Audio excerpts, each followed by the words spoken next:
Hey, what's going on? My name is Ryan Leak. I'm an author and speaker from Dallas, Texas. And the verse of the day is James chapter 1, verse 27. It says this: religion that God our Father accepts as pure and faultless is this: to look after orphans and widows in their distress, to keep oneself from being polluted by the world. I want us to consider the first of two things that God our Father accepts as pure and faultless.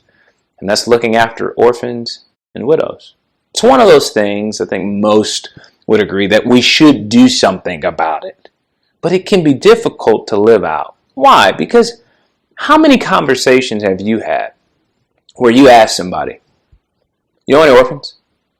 You know any widows? It's hard to meet a need that isn't directly in front of us all the time, right?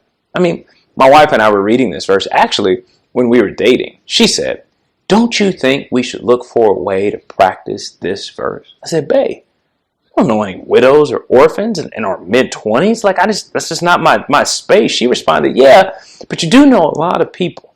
I'm sure you could make some phone calls and find something or someone." I said, "Okay."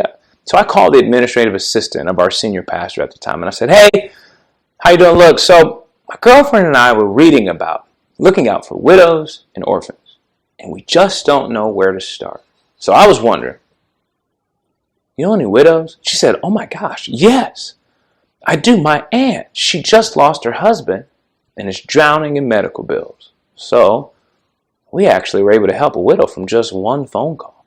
I think what this verse really requires is intentionality. If you're trying to look out for widows and orphans, I highly doubt you'll fail.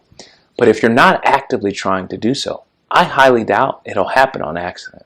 So I encourage you today to be intentional with looking for those who could use your help. That's what I want you to think about today.